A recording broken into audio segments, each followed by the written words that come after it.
Hello RL fans, thank you for tuning in today as I'm looking to make a beginner's guide for the Ragnarok Online idle pouring RO game, and this game is essentially the continuation of the auto battle game that I posted about before. It works exactly the same way in terms of how the game actually runs. Now, the only difference being that it has, of course, the obvious Ragnarok Online coat of paint. So anyone who grew up playing this game in the late 90s, early 2000s is going to be very nostalgic, and to me, it's amazing. I loved playing this game when I was younger, and to see it come back in the style of a game that I currently play a lot of is it's very nice. This game is pretty simplistic. Most of the stuff is self-explanatory, but there are a few things that I wanted to talk about just to make sure that everyone is on the same page. If you are watching this because you're a fan of my channel already, you're probably comparing this to something like Idle Heroes, and the game is pretty similar. It is mostly an idle game. Most of the stuff is done automatically. As you can see here, my character is running around fighting of his own accord. I'm not really doing anything to control this. You can see there's, like, on the top right corner, you can see it says like 3,663 of this coins per minute, and then under that it says 5,400 out of 65 experience per minute. That's your passive gain for experience and gold, or Zenny as it's called in this game. That will constantly build up until I think it's 8 hours, so I think it's pretty similar to Idle Heroes in that sense. I'm not 100% sure, but 8 hours is what has been seeming to go around. I've asked a few people and no one seems to know exactly, but that's pretty much what most people are saying. So if you don't go over 8 hours idle, then you won't miss anything. The second part of this is that if you go over to the city, this is where most of the stuff happens outside of the actual combat. You can do things like you can use the store, which is where you buy real money currencies, the gems. You do get a lot of these passively by doing your daily quests, which you can see up here in the top right corner. As you do these, you'll get more and more prizes. You get like between 100 and 150 per day. Even more so as you progress through the game by getting achievements. There's a lot of achievements, and so you'll get a lot of free gems that way. As a small aside, speaking about the in-game currency, it actually doesn't seem that important right now. It can be very useful because you can do more of these accelerates per day, and accelerates are essentially, you get to do 2 hours plus whatever number is in brackets here. So it says like 120 minutes plus 31, so you get 2 hours plus 31 minutes of instant combat. So instead of having to wait for that time to pass to claim all the gear that you would normally get, all of the Zenny and as well all of the experience, you can get that all instantly. And not only that, but you also get a damage buff after that's done. These do cost gems. The first one only costs 50 though, so it's very affordable to do one per day, even if you are not putting any real money into the game, so that's nice. If you do put real money into it, you can get a little bit more, of course. Especially if you get the VIP status, which is what I bought here. VIP is the same as it is in Idle Heroes. It's the same as it is in most idle games or most mobile games in general, where you spend a certain amount of money to get a reward on a daily basis. In this case, you can buy two different kinds, the regular VIP or the SVIP. Regular VIP is pretty much the same. The only difference is SVIP is a little bit cheaper per month, but you have to pay 3 months up front. But you also get an additional, you get one of these costume coins, which can be used in the store to purchase extra kind of cosmetics. It's completely aesthetic, so it doesn't really help the game at all, but it does kind of let you customize your character in a more unique way. Not terribly important, but still is a nice perk for spending money. I think it comes up to about $8 a month for the VIP status if you want to pay for it. That's in Canadian, by the way, if you want to pay for it for like the SVIP. So it's actually pretty affordable compared to other mobile games. Other than that, you have like the market, which is where you can buy items and cards and stuff like that for your character using Zenny, like the in-game currency that you gain from auto battling.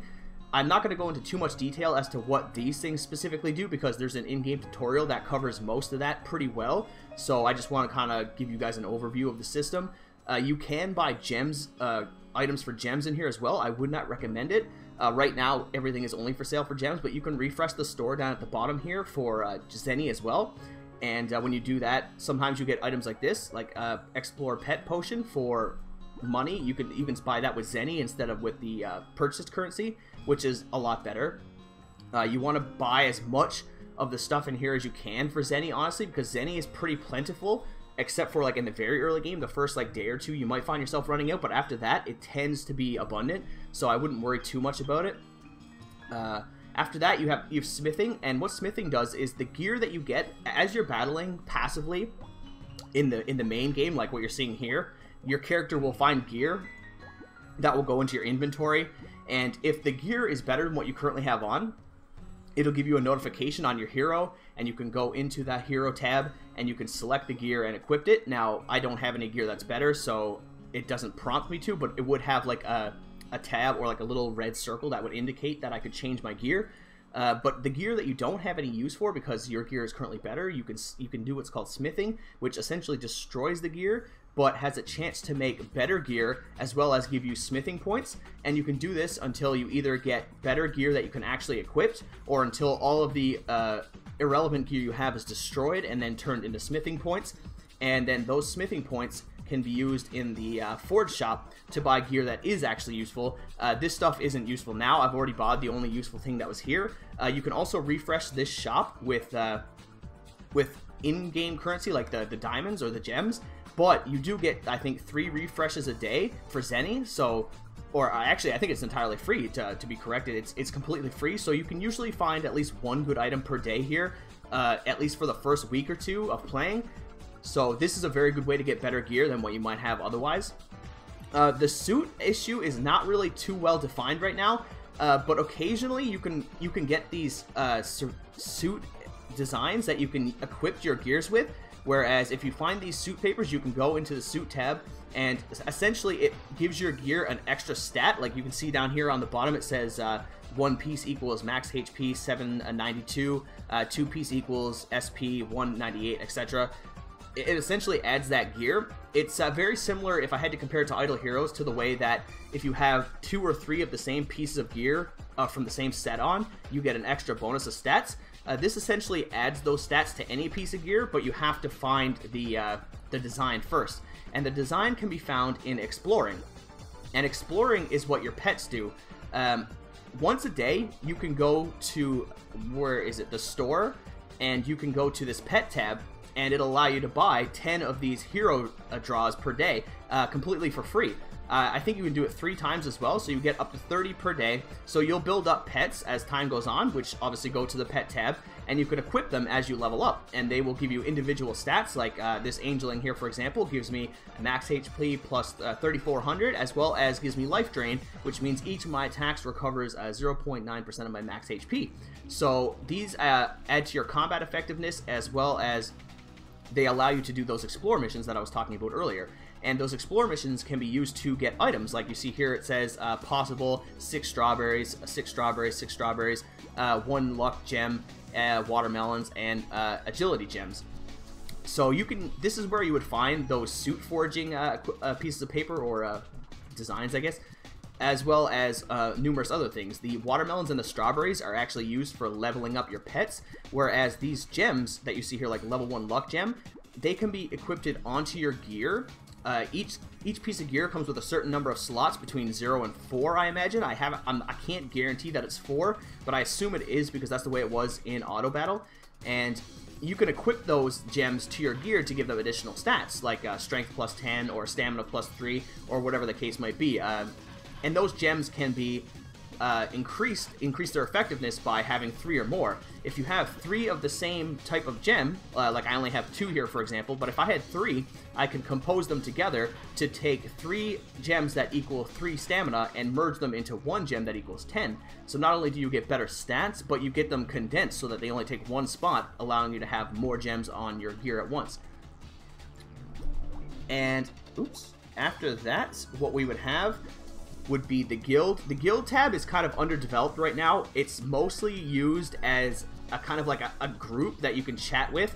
that you can kind of work together with when it comes to finding out information about the game, because the only downside I would say about this game, or one of the bigger downside that I see, is that the general chat seems to be full of trolls. When you ask for information about like how to grow your character and stuff like that, the chat is often full of bullshit, and that's one of the reasons why I wanted to make this video, is to try to help people who might just be starting and don't want to have to try to find their way through this chat, which can be essentially useless. Or actually worse, it can actually hurt you because they might tell you the wrong thing. So the guild is basically, it opens up this guild chat, which can be great for discussing with your comrades that all want to work together to get stronger. In the future, there will be guild wars, but that is not unlocked yet, so I can't really speak too much to that. But eventually that'll be a thing, so you can work as a group in a competitive setting, and that's awesome. As for how to grow your character, the biggest question that comes up is, what stats should I put on my character? Because every time you level up in this game, you get 6 stats that you can allocate to different areas. And depending on how you want to build your character, you will actually allocate stats in different ways. Now, in general though, until you have your first rebirth in this game, and rebirth is essentially when you hit the max level and you can start over, the basic way that is used for most players is to just go purely with your primary stat. And your primary stat depends on your class. There are currently 3 classes, Mage, Archer, and Warrior. Now, hopefully there will be more in the future, as Ragnarok Online has been pretty known for having a wide variety of classes. As you can see in the little picture below my camera right now, all those images are different classes that you could have chosen from in the original game, so hopefully they will add more in the future. But with those 3 classes, there's just basically 3 paths you want to take. If you're a mage, you want to pour all your stats into intelligence or int. If you're an archer, you want to pour all your stats into dex or dexterity. And if you're a warrior, you want to pour all your stats into strength or str. Now, that will allow you to not only raise your DPS as high as possible, but it will also allow you to usually raise your HP. I'm actually not 100% sure. I assume it works that way with the HP for all classes, because it definitely does for mages. When I raise my intelligence on my mage, my HP goes up as well. I assume that happens for archers with dexterity and warriors with strength. But this is the one area that a lot of people try to troll other people. That they'll tell you to go like full luck build on mages and all sorts of stuff like that. But I haven't really seen much evidence to prove that anything like that is even close to effective. You do want to complement your character with other stats, but that usually happens with your gear, because all of the gear that you find obviously will have different stats on it as well, and most of them have multiple stats for all different areas, like intelligence 149, dexterity 156, etc, etc. So with that being the case, you can see that you will gain a whole bunch of other stats in other areas without actually having to level them up. My stamina right now is 1160, and I haven't put any points in stamina whatsoever. All of my points have gone to intelligence, so I don't really see much need to deviate for now. It may change later on as you get further into levels and as PvP becomes more of a relevant thing, because certain stats like luck do start to play a bit more of a role, because luck in this game has an effect on whether or not you can actually dodge status effects, and dodging status effects is a huge bonus in PvP. It's not that important in PvE, but it's very important in PvP. I'll probably make a video separate about PvP in the future if there's a lot of interest for it, but I'll see how that goes. And as for abilities, as your character levels up its job level, you will get more abilities unlocked for you, and as well as you will need honor to do that. So you get honor from doing these daily quests, as I said before, as well as doing PvP. At the end of each week, you will get a certain amount of honor for depending on your rank. Like as you can see here, I'm in the gold group, which means at the end of the season, which ends in a day and 3 hours, I'll get 3,600 honor, and that honor then will go into my character's skill meter, and then I can unlock skills. As you can see here, I need 10,000 to get to my next ability. I'm currently at 8,700, so once I do get that honor, I'll be able to level up. I'll learn another ability, and you can also level up these abilities. Now, the way that leveling up abilities is a little bit tricky. You don't actually level up the ability itself as much as you level up the spot that the ability is in. As you can see here, Berserk is Berserk 2 seems to be level 7. You can see that right at the top of my ability list. But if I change that to Provoke will also be level 7, or if I change that back to Berserk, it stays level 7, but if I change Sleep level 1 to Provoke, all of a sudden Provoke is level 9. So it's not so much about the abilities as it is the slot that you actually level up, which is a very unique way to level up abilities. I've never seen anything like this, and it definitely did not work like this in Auto Battle, so that's a very different system, and it kind of allows you to play around in a different way. The only thing I would say about abilities is that it's pretty simple the way you want to go about it. You want to use a buff stat like Berserk before you use your main DPS spell, which is almost always some sort of double strike. Warriors, archers, and mages all have some sort of double hit attack. So basically what you want to do is you want to have that double hit attack no more than 2 spots away from your Berserk ability, because Berserk essentially allows you free crits, and those free crits will increase your damage with the double strike immensely. Now, you also might need to move around some of these abilities because you can just click and drag, and this is the order at which spells will be used. So Berserk will be used first, Sleep will be used second, double hit, and then Stone Curse, etc. Now, sometimes bosses, depending on which ones they are, might use abilities and they might not. And if the boss, for example, uses a charge attack as their second attack, you will always want to have like a crowd control ability like Sleep in your second spot to cut them off, because charge attacks obviously are going to do a ton of damage and they'll probably kill you before you can actually even retaliate after that point. So what you have to do usually is kind of a little bit of trial and error. You'll usually challenge the boss using this little challenge button that I just clicked under here.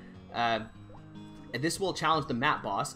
And if you see the map boss using ability, like just then that boss just tried to use Dexterity as a second ability, but because I had Sleep as my second ability, it cut him off and completely negated his ability. So now I can continue to do my attack pattern and I'll be fine. Now, I wasn't able to get my second Sleep in fast enough, so he did effectively use Dexterity, and this boss is just way too strong for me at the moment anyway, so I'm going to need more stats before I can even try to fight him. But essentially what I'm saying is that when you try to fight bosses, what you want to do is just try to put your spells in an order that kind of counter what the boss is doing. I guess I should have started with this before talking about that, though, is when you're on a map, see, it says here I'm on Umbala 310. When you start off, you'll start off on, I think it's Prontera number 1. And in order to make progress, you have to click this little challenge button down here. You can see at the bottom of the screen, just above your universal tabs, you can see there's like Accelerate, Challenge, Map, and Chat. If you click Challenge, after the current battle that you're in, you'll try to fight that map's boss, and that'll allow you to progress. If you beat that boss, you can go to, if you're just starting off, you can go to Prontera 2, and then if you beat the next boss, Prontera 3 and 4, and etc, etc. So that's basically how you progress. Your character won't progress maps naturally unless you fight those bosses, and beating those bosses usually comes down to having the right amount of stats as well as the right spell configuration. If you find yourself just barely being unable to beat a boss, try to change your spell configuration a little bit. And if you still can't figure it out, it never hurts to go to recent clears, and you can check out what other people have done to beat the boss that you're currently stuck on. So if you notice, say, like you see your power up at the top of the screen is like 300,000, and you go into recent clears and you see other people of the same class have beaten this boss at the same power, you can usually take a look at what they did to beat it, and it'll show you their skill pattern, and then you can use their skill pattern to make an informed choice on how you want to use your skills. For example, this guy uses Berserk, and then he uses Sleep, which is exactly the same thing I'm doing. He then uses Double Hit, again, exact same pattern, but he uses Mind Blow on the 4th attack instead of using Stone Curse, which is what I'm currently doing. So if I do want to beat this boss, perhaps I'll have to change up my strategy and use Mind Blow instead of Stone Curse. So I think these are pretty much most of the basics. There may be some other things I look into making a video about. I might make a part 2 to this video, but I noticed this video is running pretty long so far as it is, so I might cut it off here. Let me know what you guys think, and I think this is a great game for someone to get into. If you're a fan of Idle Heroes already, or if you're a fan of Ragnarok, please check this game out and let me know what you think of this guide. Hopefully I covered most of the basics. If there are a number of things that end up coming up in the future that people want to know about, I might make another video. But until then, thank you very much for watching. Like the video if you do enjoy it, and subscribe if you want to see more content like this. Thank you very much for watching, and have yourself a great day.